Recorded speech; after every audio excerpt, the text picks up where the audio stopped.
અત્યારે હાલ પરિસ્થિતિ રાજકોટની આપણે ત્રણ જળાશયોની અંદર પૂરતો સ્ટોક છે. અત્યારે જે કંઈ ચોમાસું આવનારા દિવસોમાં આવી રહ્યું છે ત્યાં સુધીમાં લગભગ આપણે જરૂરિયાત નહીં પડે, છતાં પણ જરૂરિયાત પડે તો આપણે સરકારમાં માંગણી મૂકેલી છે અને સરકાર પણ એગ્રી છે કે જ્યારે જોઈ ત્યારે આપણે પાણીનો જથ્થો આપણને પરિપૂર્ણ કરવાના છે. પરંતુ આજે જે પાણી છે એ માનવ જાતને એક અમૂલ્ય ભેટ આપેલી છે કુદરતે. તો આપણી પણ ફરજ છે કે પાણીને કેવી રીતે આપણે સંગ્રહ કરવો જોઈએ, પાણીનો કેવી રીતે બચાવ કરવો જોઈએ, કરકસરયુક્ત આપણે પાણીનો ઉપયોગ કરવો જોઈએ. કારણ કે પૃથ્વીની અંદર જે કાંઈ જીવસૃષ્ટિ છે એ પાણી વગર ચાલવાનું નથી. એટલા માટે થઈ અને ભવિષ્યમાં આવનારી જે કંઈ પૃથ્વી ઉપર જીવસૃષ્ટિ છે કે લોકો છે એના માટે થઈને આપણી ફરજ બને છે કે આપણે પાણીનો સંગ્રહ કરવો જોઈએ. તો પાણીનો સંગ્રહ ત્રણ પ્રકારે આપણે કરી શકીએ છીએ. એક કે ભાઈ અત્યારે જે હયાત જથ્થો છે આપણી પાસે, કોર્પોરેશન દ્વારા જે પાણીનું વિતરણ કરવામાં આવે છે, આ સિવાય આપણા ઘરની અંદર બોરની અંદર પણ આપણે પાણી હોય છે એનો યુઝ કરતા હોય છે.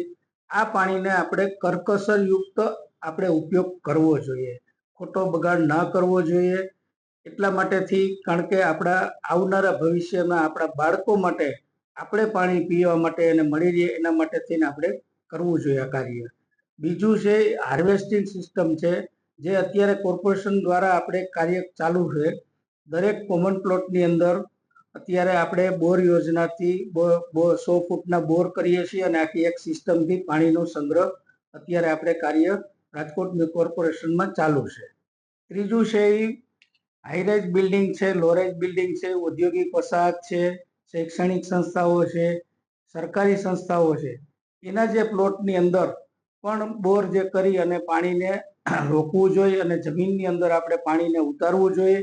એટલા માટે જો પાણીને આપણે રોકશું અને એનો સંગ્રહ કરશું તો જ નીચેના તળ છે એ ઊંચા આવશે અને ભવિષ્યની અંદર આપણને જે કંઈ આપણે માનવ માટે કે પશુઓ માટે જે કંઈ જરૂરિયાત છે એ પાણીનો જથ્થો ઉપલબ્ધ રહેશે તો જ આપણે આ પૃથ્વી ઉપર જીવન શક્ય બનશે.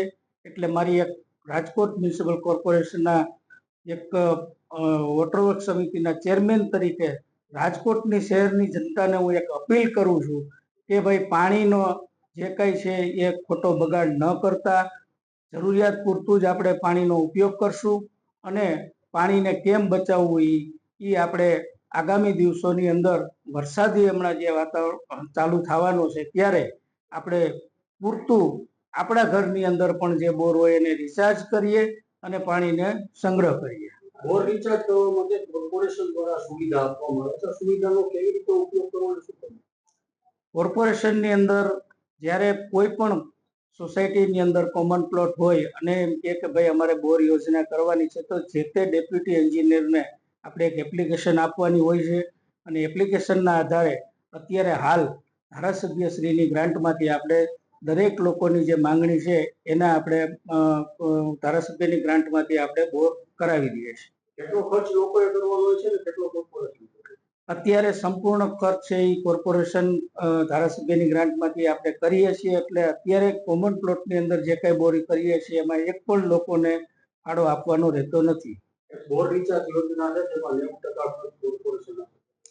હા, એટલા માટે કે કારણ કે આપણી જે આખી સિસ્ટમ છે જે કોર્પોરેશન આપે છે અને ધારાસભ્યની ગ્રાન્ટ બંને ભેગું કરી અને આપણે લોકોનો અત્યારે ફાળો લેવાની જરૂરિયાત નથી પડતી. એટલા માટે થઈ અને આપણે એની જે વ્યવસ્થા બનાવેલી છે એમાં આપણે લોકોને ફાળો આપવાનો થતો નથી.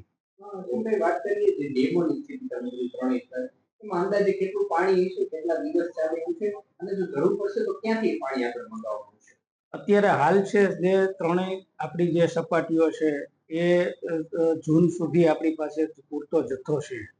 તો જૂન પછી આપણે સૌની યોજના હમણાં થોડા દિવસ પહેલા આપણે પાણી પુરવઠા બોર્ડના મંત્રી શ્રી કુંવરજીભાઈ બાવળિયા સાહેબ આવ્યા હતા રાજકોટમાં અને એને પણ સમીક્ષા કરી હતી અને જ્યારે પણ જરૂરિયાત પડે તો ત્યારે સૌની યોજના દ્વારા આપણે હાજી ડેમ અને ન્યારી ડેમની અંદર આપણને જરૂરિયાત પ્રમાણેનું પાણી આપણને આપશે એવી આપણને ખાતરી આપી છે.